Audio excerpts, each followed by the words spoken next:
I taught advanced placement U.S. history here in the city for many years. And if students passed that class, took a test, then they could get some college credit and would jump way into their college career. Very few students did that. Very few students enrolled in that. I bet if I had more than 5 kids who stayed the whole year, that was a large class. But the district said if you didn't have 10 kids, they tended to close the class off. So the kids who had the ability and the want, in many ways, were being penalized. I see the Gulen School as a possibility, like other private schools, as a place for those who perhaps have more academic desire and more academic ability. They're not going to be held back. They're going to be challenged. They're going to be able to move on. And when they graduate, the kids who are in other classes, other schools, they'll fight their own battles in their own schools and have to learn at their own levels, and they may not be at the same place. Well, that's the kids made those choices. The families made those choices by not emphasizing the importance of education, which is clearly very high in all the families that we visited. I believe you visited Gulen schools in the western and eastern part of Turkey, and Okay. in the eastern part of Turkey there are some students who are as well as some Turkish origin. Did you see the mixture of like Kurdish and Turkish students in the same class? I could not tell a mixture in the students, but among the teachers I could. And talking with them, clearly they acknowledged they were from other countries. They were from outside Turkey. And their children were in the schools, although there was no way for me to tell which was which. I couldn't tell from appearance. Ethnic background just was not jumping out at you. Like the eastern part of Turkey usually have like this type of tensions, and in those schools people from different ethnic backgrounds can come together and they can be friends. So it helps to alleviate this tension. Right.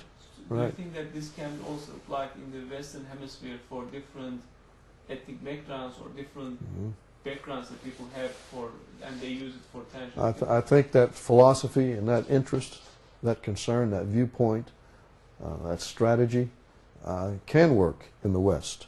And probably because of our cultural background of supposedly open society.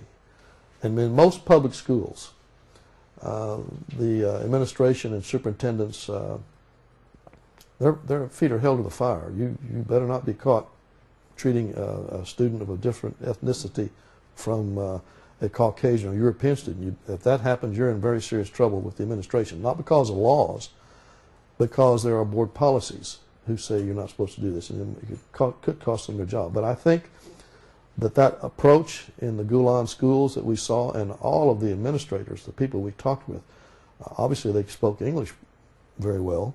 They were able to communicate very well. They recognized cities and towns here in the United States that they had been in, and it was a very positive thing. And I think those same types of things can fit in Western society and here in the United States. And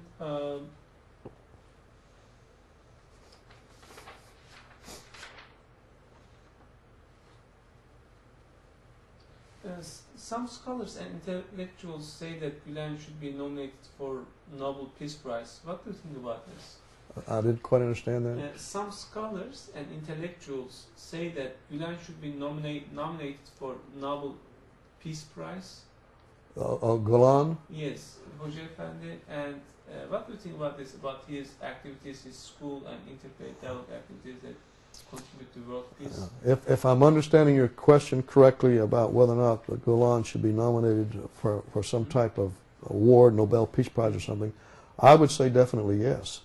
One of the things that we saw when we were there, we were in the publishing house or newspaper office, and we were having a meal there. As you looked outside, you looked down into a yard which was a Catholic school. And the Catholic priest who headed up that school came over and participated in our dialogue, and he was very supportive of Gulen. And there were pictures of, I think the Gulen met with one of the popes. And then he has met with other religious leaders and has taken upon himself to try to initiate and put this approach into practice, which they're seeds, they're laying seeds. Obviously it's taken root with a lot of Turkish families, a lot of Turkish people, And it's having an impact on a lot of people here, the ones who read and are becoming more informed.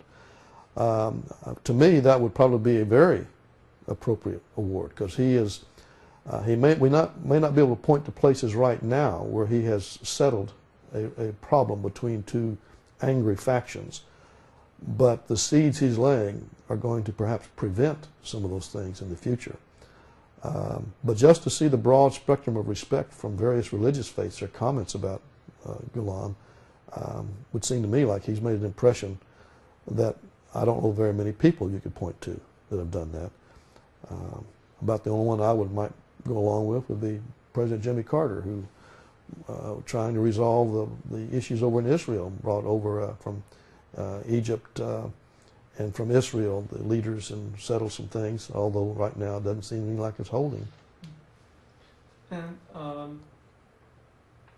if you had a chance to meet with Hoca Efendi, what would you want to tell him?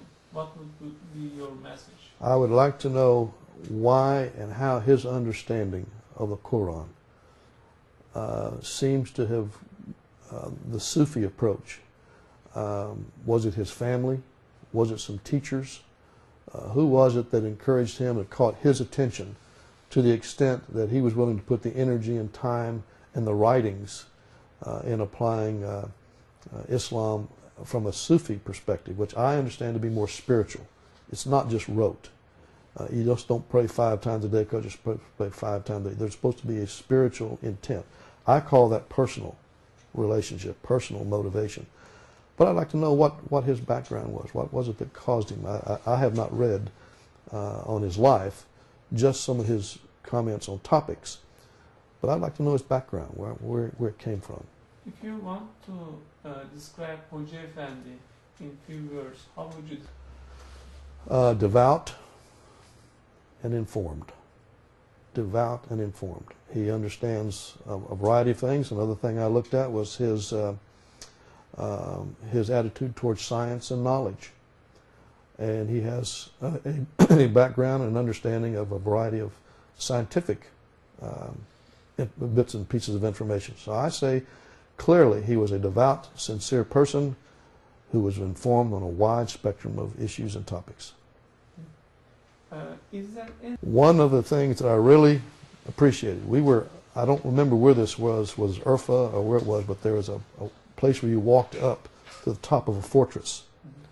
And it was a long walk, and it was a hard walk. And I do a lot of walking, but I was still out of breath going up that steep incline. We got up there, and we were going to come down. We were going to come down through a cave, but the lights were off. And so we debated whether or not we were going to try to go down without the lights or to go walk back down the way we'd come up. Well, most of us were really wanting to go down a different way. We'd already seen what we came up, so let's go down a different way. So it was concluded we will use something like little flashlights or something to hold hands and walk our way down the cave. Well, we got down there, and something about the lights. There were people coming up from downstairs who were not in our group. And lo and behold, we had to have some assistance to get on out. And it turned out to be a little Turkish boy. He wasn't with anybody else. He had come up from the bottom, and he saw our need, and so whoever was up front, he was going to lead them down, the rest of us, and they kept turning lights back so we'd see where there were curves and things. And on the outside, when I took his picture, I said, I want to picture you as our person that took us out of that cave. And he stood there and went like this. So I gave him a salute back. And that was that once again, to me, that was showing, again, the friendliness, the openness. I don't know, I didn't see whether he spoke English or not, but he didn't necessarily have to go back up in that dark cave and lead the 15, 20 people out of a cave. But he did, and then he was just very friendly about it, very respectful about it. So I thought that was a very concluding experience for that castle visit. Thank you very much. All right, very good.